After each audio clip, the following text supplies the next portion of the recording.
Good morning. I'm Evangeline Taylor, and the devotional that I'm bringing this morning is based on John chapter 2, verses 1 through 11. Well, it's that time of the year. With COVID restrictions being lifted, June is busting out all over. It's wedding season. I would guess that most people choose the summer, usually June, to call family together and to celebrate the union of two lives embarking on a wonderful adventure together. Jeff and I were married over 45 years ago in June.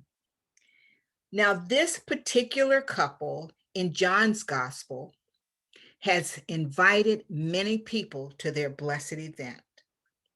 And even though this account does not tell us what time of the year it might have been, this text spoke to me as one that could have happened in June. A beautiful wedding. What could go wrong?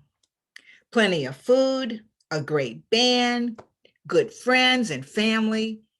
And what would be a wedding without the wine? Do you know how wine is made? It is a long process. A vine must be planted, water and nourishment must be drawn from its roots to its branches. The vine must produce flowers. Insects must come and pollinate the plant. Little clusters of emerging grapes must appear. They must grow as rain and sunshine do their work. When ripe, the grapes must be pierced and crushed. The juice must be put into vats, then it must ferment into wine. It is a fact worth remembering that the Lord's first public miracle occurred at a wedding and his last at a funeral. Christ has a way of entering our lives in good times and bad, with food, feasting, friendship, and fellowship. Thanks to biblical accounts of Jesus's life, we get to see him as master of every situation in his short 3-year term as he ministers to his people. There are two things I would like to point out about this particular text. First, the guest list. It says a lot about a bride and groom that they invited Jesus, his mother, as well as his disciples. I am sure they were glad and appreciative that they had included them on the guest list when things go awry. And so Jesus came. Of course he showed up. He comes to every wedding to which he is invited. And Jesus came to bless their union too. We do not know much about the ceremony, nothing about the bride, her dress, the groom, or the venue.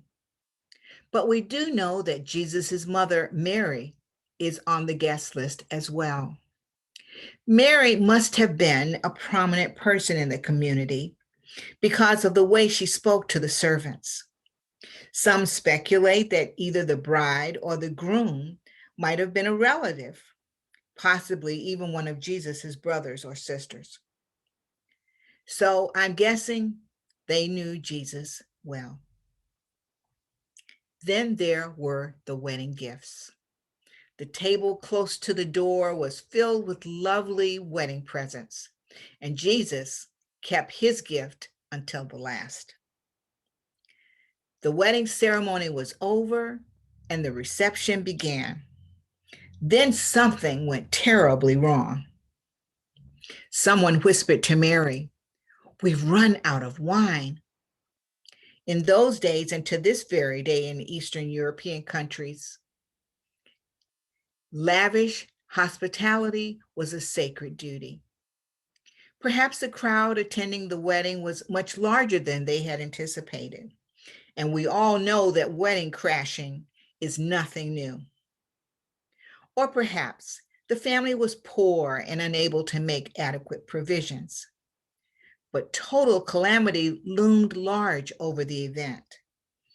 Gloom, mortification, and bitter, indelible disgrace was about to ruin everything. They have no wine. Life always breaks down on the side of its exhilarations, its excitement, its joys. But Mary passed on the sad news to Jesus, knowing he could fix the situation. Then he gently went to work, as he always does, quietly, competently, gloriously. There was plenty of water, even if there was no wine. He would simply turn the one into the other. Jesus simply telescoped the whole process into a miracle. The simple water, touched by grace divine, owned its creator and blushed into wine. According to John 1:3, all things were made by him, and without him was not anything made that was made. Jesus continues to be in control of his creation. When Jesus reveals his glory, making the last wine even better than the first, he showed when he enters our hearts, life with him is always sweeter than life without him. The old gospel song says, "Every day with Jesus is sweeter than the day before." It was not hard for him. After all, Jesus is the vine.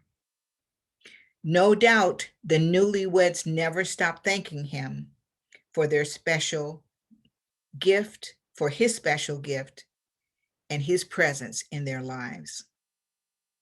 And maybe we need to do the same. The good news of the gospel is this: Jesus Christ is the same yesterday and today and forever. He is concerned about our total welfare. He can meet our deepest needs, both now and in the future. Will you pray with me? O loving God, many things trouble us. We are harassed by countless negative forces and feelings. But your grace and power are always greater than the evils of this world. Your presence in and among us is always such that any bad event can be turned to good. Help us then to walk with you as confident children. Amen. And thanks be to God.